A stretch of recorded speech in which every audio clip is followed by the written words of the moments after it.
everyone. Welcome to the Horror Show. I'm Cecil Laird. I'm Susie Slaughter. I'm Fuego here. We are here to talk about something we did a trailer reaction for, and we were on board for the trailer reaction. And Fuego and I were actually going to review this last week, but luckily it didn't happen, and Susie actually jumped on board this week. And Susie, are you glad we waited to review it for you? I'm so glad. I take back every horrible thing I said in the trailer reaction. fan. I was not about it. I'm like, I'm not gonna watch this, but I saw so many guys are nerds. of my friends like on Facebook are like, oh my gosh, this is so amazing. I'm like, well, I'm gonna check this out, and I'm so glad that I did. So it's amazing. I cannot say enough about this. It's so good. Okay, let's go. Love, Death, and Robots. Yes. So well worth your time, guys. Yes. If you didn't know, Love, Death, and Robots is an anthology series that dropped on Netflix, but it's an anthology series in as much as they are 18 different short films ranging in length from 6 minutes to 18 minutes. So all in all, it comes out to about 80 to 90 minutes. So it's about the length of an actual regular feature film. Right. And but it's 18 different stories, all with different animation. And this was actually began by none other than Deadpool's the kid behind Deadpool, Tim Miller. Yep, this kid, Tim Miller. Tim Miller. That's a joke for anyone that's a fan of Kevin Smith. Yep. But yeah, Tim Miller is the man behind Deadpool. He is also the man behind this whole anthology. Movie. And this was actually, initially, this Love, Death, and Robots series began as Tim Miller's attempt to resurrect heavy metal, the animation. I can see that. So it didn't end up working out, but it ended up turning into this so instead. No wonder and I'm so, very glad about it. No wonder it's so not suitable for work. So what we're gonna do is we're gonna go through the 18 shorts real briefly and real sort of just sort of glazing over it. We don't want to ruin any of the stories for you guys, but we will tell you our overall thoughts for each one. And the first one that began was essentially the Monster Gladiator short. It's pretty badass, and the animation's terrific. It was so good. So it's two fighters that are controlling two giant monsters in an arena while others bet. And it there's backstory to the fighter of a particular creature, and there is a massive, very horrific creature battle. Like, I'm gonna point out all of the shorts that have horror ties, because honestly I think it's at least 8 or 10 of the 18 have horror ties, so it's very worth it for us to cover it on this channel. This one totally does. So what did you guys think of this first short? I loved it. If it wasn't for everyone like, oh my god, this is amazing. Again, the trailer, it did not sell me. I was not about it. But because everyone's like, oh my god, this is the most amazing thing I've ever seen, I was like, okay, I have to watch it. Like, I need to see what this is all about. So kind of not knowing going into what was happening, oh my god, that first episode, it was so beautifully done. The graphics, the story, everything, and it was done so well, even though it was a short amount of time per se. But 16 minutes, this one. 16 minutes, that blows my mind.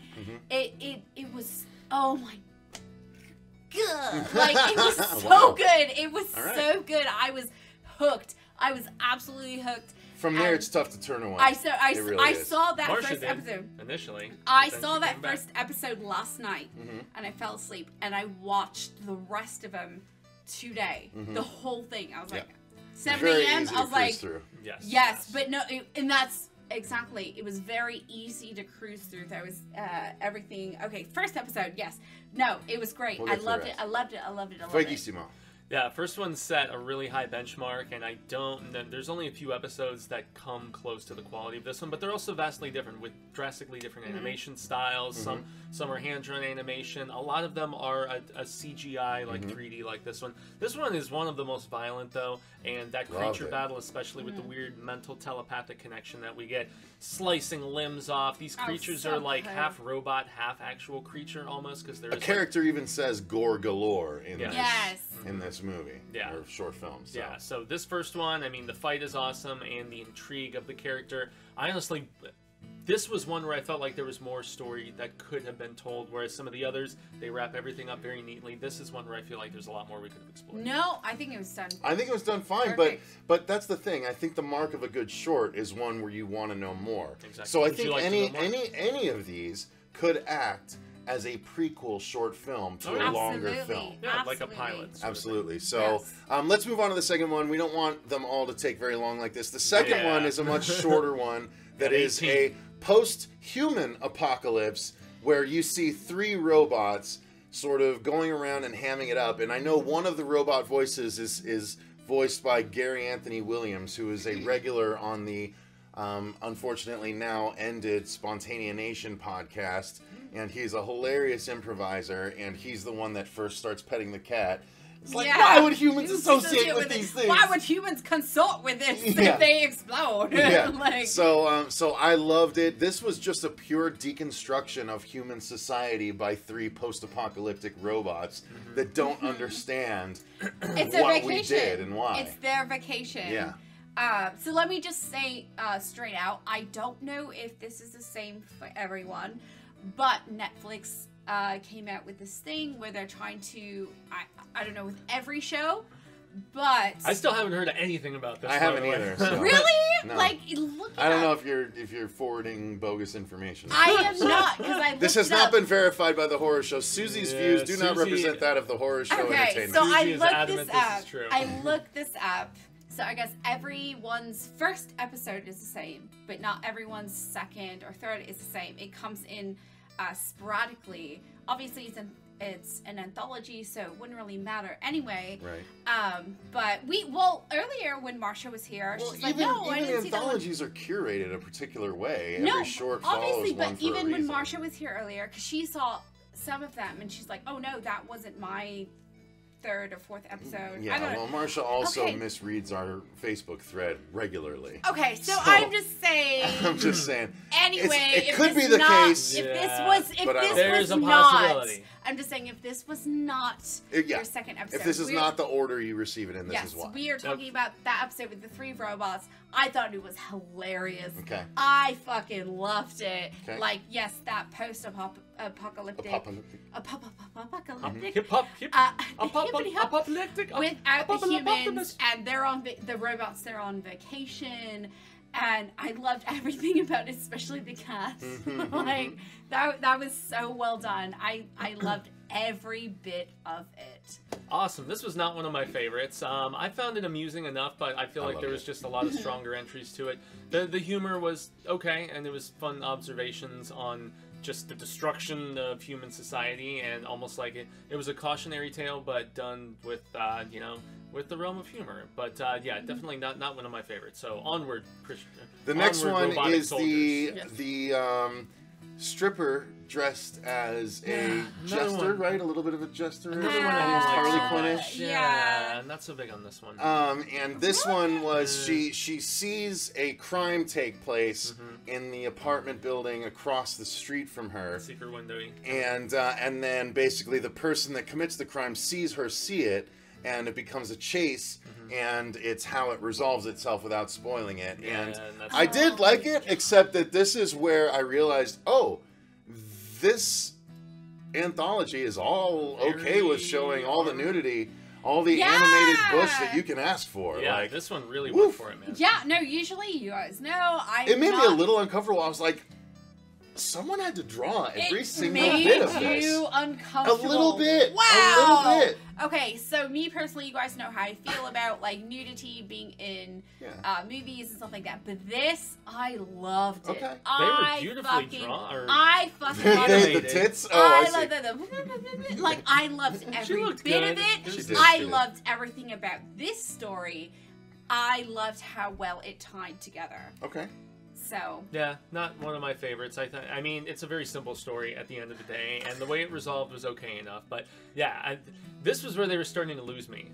Where after I adored the first episode 2 and 3, I was just like, these are just okay. And then with 4, they picked back up Yep. in my interest with just these farmers that are basically in these huge mech suits yeah. defending their farmland as these invaders are coming in, and it's This is where big blistering battle. and it it's felt very badass. Starship Troopers. Big time, and I love that aspect of it. I thought it was my great, God. man. This was one of my personal bugs. favorites, actually. I Yeah. thought Yeah. that was great because it opens up with typical farmer, you know, on their land, you know, typical day, and then all of a sudden it turns really quick. It escalates really quick. And it's funny, like I was thinking about it, I was like, yeah, what would farmers do in this time of day when like this kind of thing is happening? You They know, were like prepared though, especially when you see where they are. but that's what I'm saying. So yes, exactly. So Yeah. I thought That was disturbing. I in thought that itself. was really, really well done. I would like to see loved more it. from that world. Yes. Yes. That was another one where it really could have worked as a springboard pilot sort of thing. You know, The one action was of fun. those bubbles has a human that betrays them and drops the shield and stuff like that. Exactly. Oh God, Yeah. no, but it was done so well. I Yeah, loved that it. was That a was good some one. of the best I animation in loved that one. it. Yeah, that one was cool. What's number 5? I Number forget. 5 is the Was that the Dracula loose in a hand-drawn- cave. Yeah, which was a Japanime hand-drawn animation Okay. sort of thing, Mhm. actually. Mhm. Not so big on that one, Susie? No, that was not. The Cats order. also tie into That was this not one. the order Yes, that I yeah, thought. yeah, cats Cats are Yes. a common thread in this Which is anthology. funny. Because he was scared of cats. Yeah. Right? Yes, because if they eat Because they're them, flirkins, if you saw Captain Marvel. yeah, Uh, if they eat them, then their flesh burns and Mhm. all that fun stuff. He's the impaler. Yeah, Vlad. And Yeah, and Vlad, this the was where- Impaler Man. I like the animation in this one a lot. Especially, and it was a nice change of pace from all the 3D that we had seen. And this was Yeah, what this was really, old school 2D. This was Yeah. what really reminded me. I was like, okay, this is like a modern Animatrix in a lot of ways because of the fact that they aren't keeping just to CGI, that they are willing to go into hand-drawn territory. Because I still have a soft spot for hand-drawn animation. Oh, man. who doesn't? I really, Yeah. really do. Stories that... The story actually reminded me a lot of a certain Alien story where they're going to investigate this pyramid, and there's like a documentary film crew with, and they're, you know, down there trying to investigate. And it was interesting. This was the first one that didn't really have like a cybernetic angle really as much as the other ones, but I still enjoyed it. Not a personal favorite, but I still thought it was pretty good. Yeah, Nice change of pace. The anthologies love death and robots. This is obviously one that falls under death. Yes. So- Exactly. No. Yeah. No, I was gonna say, like, having to see like the animation, I was like, but the story, it totally kept me in. So the next one was a shorter one. That this is one of the like 3 I didn't like, and this is about yogurt taking over the world. Becoming yeah. sentient. Yeah. So this is basically a wasn't version the of the biggest- stuff. I wasn't the biggest fan. Yeah, this one. All right. So the less said, the better. Let's move Yeah. on. Yeah. After yogurt, the next one is the space station one where it gets lost, and there's one guy that's exploring this one was terrific. the space station, and it had They get the sent, like, best, super most far. impactful ending. That I Yeah. was like, damn. Yeah, they all go into their Yeah. they all go into like their cryogenic hypersleep, and then he's the first to wake up, and they find out they've gone way further than they were supposed They to. find out. Mhm. Well, without spoiling anything, and Yeah. he encounters this girl that he has a Greta. history with, and they get to Bangtown, and it's rather Yeah. graphically done, which was Mhm. another reminder. Yeah, this show This is is an adult. This show is very animation thing. willing to go for it, Mhm. but the reveal in this is chilling, and I loved it. Mhm. Absolutely loved it. Can I just say, with this one, the graphics of it were done so Yes. well. Some of the They best. were done so well. There were points where I'm like, wait a minute, is this a person or is this animation? Like, Mhm. I couldn't tell. Like, I was like, Yeah, wait. it looked that was- photorealistic. It looked that realistic, and it was done so Yeah. great. Yeah, that one was awesome. So Highly moving on. recommended. Moving on is the next one is all right. So this one I said was Asian themed tale about a boy who falls for a woman yeah. fox. This is another hand-drawn animation one. Go ahead. What's actually. this one, Fuego? Yeah, so this is one about this this kid who they're basically like shapeshifter monster hunters almost, and so Yeah.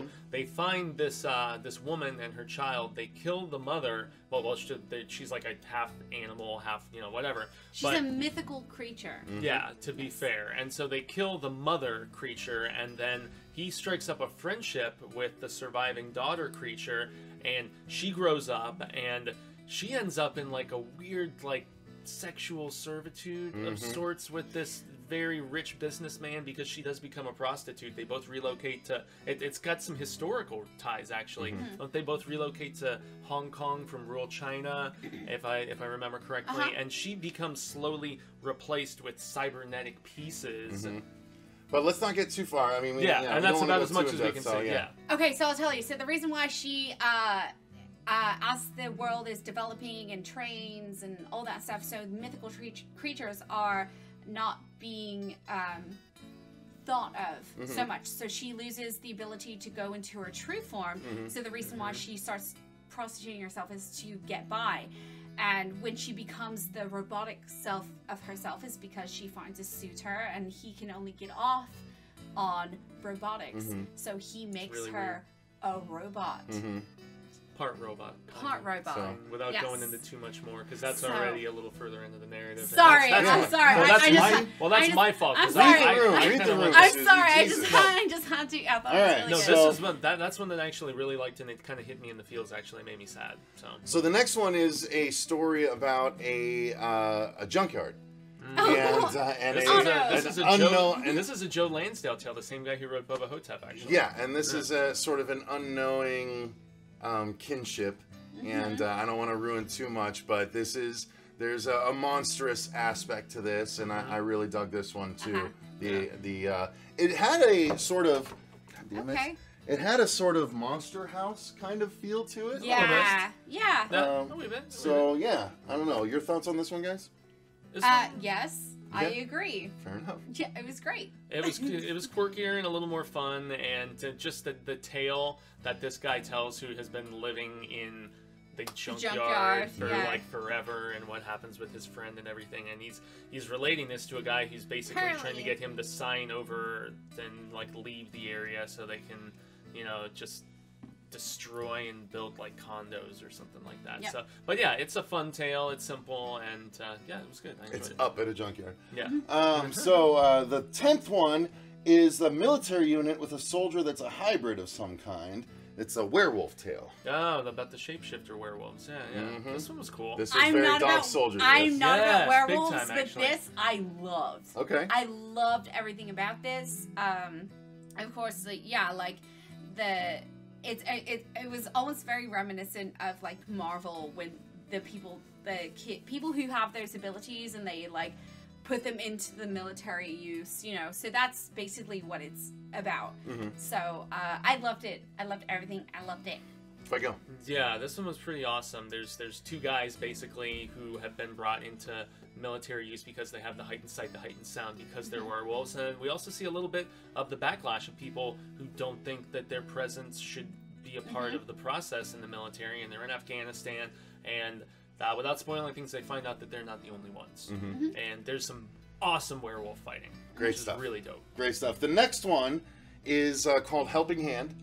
I believe. And this really was about a lady astronaut that is sent up to fix a satellite, and something goes wrong, and she needs to get back to her pod to escape. And this is basically Gravity, but a very truncated version of it that goes a lot more horror than Gravity went, and I actually really liked it. I loved how real it was in that situation. That's what I loved. I loved how raw it was. I loved how real it was. So, the end. Go ahead, Jaime. Yeah, it's not a super long one, and it's a very like do or die tale, like what would you do to survive sort of thing. And this is another one with exceptional 3D animation. Really, really pretty. Well done. The next one is, it's about two door-to-door salesmen that break down in the Arizona desert. Ironically, where else would you break down? And what's really interesting about this one is there's an older door-to-door salesman and sort of a rookie door-to-door salesman. And the older one is like, kid, this used to be, an ocean once upon a time, and there were all kinds of, fish that we don't have anymore that used to populate this area and all this. And he's like, you think he's just like waxing rhapsodic about life and all this stuff because he's older and his time's almost up and stuff. And this new kid is just kind of like, whatever, old man. And then all of a sudden you start to see spectral fish, spectral ancient fish that are still populating the desert after dark. And it's this this awesome sort of neon representation of all of these creatures, and it's, I don't want to ruin what happens, but it goes from there. And oh my god. Okay, so for so me, cool, especially for me as a big fan of a particular thing. I love this. Okay, so this for me was like one of the last ones. Oh really? Okay. Yes, this was one of the last ones that they showed me. I loved this. It was so beautifully done. It was so out there. Like the idea, everything. I loved it, and how it ended up with. Woo! It was so awesome. Yeah. I loved it so much. Colorful, trippy, crazy. This Yes. is one of my personal favorites also. Yeah. The next one is, of course, appropriately, number 13 is Lucky 13. Yeah. This one is about essentially an alien's dropship that is responsible for carrying soldiers in and out of the futuristic battles on this particular world. Alien Starship Troopers, and there's this female pilot that is given this ship that has somehow survived 2 massive crashes, but some of the crew has survived these crashes that they shouldn't have, and so she's taking. None of the crew survived. So it was unlucky, right? Yeah. So it was very unlucky, but Yes. she starts flying it, and it ends up She's a going rookie. through 10 missions with no casualties at all, No. and so it becomes Bond together. Lucky 13, Yeah, and she there's gets an the aspect tattoo. of AI to it that sort of comes into play at the Yeah. end. I loved this one. I thought this Yeah. was one of the better stories I overall. really loved it. Everything in this series, I thought the stories were. There's still a few weak ones to me, but this was one of the best stories. This was a really, really strong one. I felt just kind of piggyback what you're going on. Yeah, Sure. it kept me engaged the entire time. So I really did enjoy the story. Yeah, this is another one that it was along the lines of the Shapeshifter one for me, where I felt it was solid, but it wasn't like an absolute personal favorite. It had a compelling story, but it's not like one of the more crazy violent ones or anything like that. It's just more of like the, very, very interesting, like the extent of the connection that somebody in a ship can have. I thought it was cool. The next one is Fuego's favorite. This is my absolute favorite. Go in the ahead. Series. Yeah, it's something Zima Blue. Zima Blue. Yeah. So this is Zima. Yeah, Zima. Zow. This is essentially about this guy who is a world-renowned artist, and he has he starts at a smaller scale, and then the stuff that he presents to the world just gets bigger and bigger and more renowned, and he starts doing these murals that become just larger and more grandiose, and then he starts incorporating a blue like little block into these huge murals that he's doing, and it becomes a constant theme. And as the story goes on, you learn the reasoning behind that color being used, and there is a it's honestly for me a very sad and psychedelic and just crazy twist when you find out the full extent. I know you weren't a fan of this one. No, I wasn't. I was. This one was very hoity-toity. This was the A24 short of all of them. So good. And I was not a fan. I didn't like it that much either. Okay, so there you go. Whatever. There Y'all you are go. entitled to your opinion. Next up is we have number 15, which is Blind Spot, which is about a group of cybernetic criminals that are robbing a train. Not a personal favorite. I actually really like this one. I thought this was cool. They've brought a rookie along, and whatever the cargo is on the train that they're trying to steal is protected by a massive cyborg war machine, essentially, that starts taking them all down or attempting to. Yeah, and the action was it fun. great. I and liked they it a all lot. had interesting personalities. It was kind of goofier, but not one of my favorites. So. Yeah. Fair enough. All right. Well, hey, I liked it, guys. I thought. Listen, It's good. It's I didn't okay. feel like they all needed to be super deep or anything. I just No. enjoyed No. this one. Yeah, no, which is Yeah. great. I Like, enjoyed everyone to some degree, except for probably Yogurt. I'd Now, be shocked. if the they- next one is the one that was not strictly animation. Directed by Tim Miller. Directed by Tim Miller himself, and this is the one featuring Topher Grace and Mary Elizabeth Winstead. Wow. And that was interesting in and of itself. The weird thing is, the plot is they find a civilization In their antique freezer, refrigerator, in their yeah. antique freezer icebox that is evolving. And this is essentially the same plot that we got in a South Park episode as well as in a Simpsons did it. Simpsons Yeah. episode. Oh. And I even think The Simpsons was based on a Twilight Zone episode. No, if but I this remember one was correctly. my might be. favorite. This one was my Your favorite. absolute favorite, It's really? like This my one was favorite great. No, this one I liked. loved it because it's like, yeah, what are you gonna do? You have a civilization going on, and they're kind of like, they close it. You know, there's stuff going on. Like, let's Wanna order order pizza. pizza? Yeah, like an hour later, they got. I like that done. they're just watching while eating the pizza. Exactly. Yeah, So that's this what I'm one saying. was What are great. you gonna do? This one was What are great. you gonna do? Yeah. Like, it's crazy. Like, you're so engulfed in it, and It was the only one with live action people in it, I like actual loved actors. it. Yeah. I love Topher. I love him so He's great. much. I love some of Mary Lynn. Yes, he Oh is. yeah, Mary Elizabeth. But Winstead. I loved it. remember. I thought Yeah, bring on the- this was like up there with me. That was Okay. Gotham amazing. City. Two left, guys. Two left. So Okay. the next one is the 6 Deaths of Hitler. I love this one. It's I did not like this one. This is I did like. I basically- thought it was ballsy the animation they chose to go with. Oh, Yeah, the it was the horse? it was the goofiest in the Yeah, entire. it was Yeah. almost like Canadians from South Park animation. Yeah, it was. I thought it was funny. I could have done without It was a this one. goofy create-your-own adventure, almost like a PSA. Like it felt like you're sitting down as a student at a library or something. A and video you're- library, yeah. video library, and you're just like going through like an exercise or something. I don't know, like a Hypotheticals. like Yes. a phonics, Hypothetical history like class. a Yes. phonics class or some crap like that. So it's amusing, but it's one of the shortest, along with Yogurt. Yogurt and this one would probably be the most. I could get rid of them and I disliked. wouldn't care. Yeah. So the last one, you guys, is basically about some soldiers against an army of creatures and their last stand, In as it were. Siberia. Yeah. In Siberia. Yeah. This is again very reminiscent of Starship Troopers, but I really like this one as well. Yeah. This had some great animation and a good story and impactful. I really like this one. No, I agree. I love again the animation, the graphics, and it was very realistic. Yeah, this is one of the most serious ones, I felt. Yeah. Like, whereas there's humor in the ones where the farmers are defending, and there's humor in some of the other more violent ones. Even the one in Afghanistan, the quipping between the two friends and stuff, going back and forth, and the joking about, you know, banging his sister and all this different stuff. This one was I didn't even super have a serious sister. and completely humorless and very violent when they find Yeah. like all the people just killed in the village and stuff like that, and the battles are compelling. Yeah, this one along with the Shapeshifters one were probably two of the most violent, I'd say. Yeah, they were good. So there you go, guys. So there you go, guys. That's all 18 shorts. Sorry it ended up being so long, but we wanted to just go through and Real let you quick. know in case you wanted to go piecemeal and just go with the ones you want to watch. But I recommend them all, Just watch them all. except for those two. But anyway, I think that's going to do it for our review of Love, Death, and Robots. And I take back every horrible thing I said. Yeah, you Seriously, don't. I I take think back we can everything. probably Oh, expect an you're extension of this going forward, hopefully Yes. so. But thanks very much for watching. Until next time, I've been Cecil Laird. I'm Susie Von Slaughter. Until season 2, I'm Jaime and Fuego. And remember, stay scared. scared.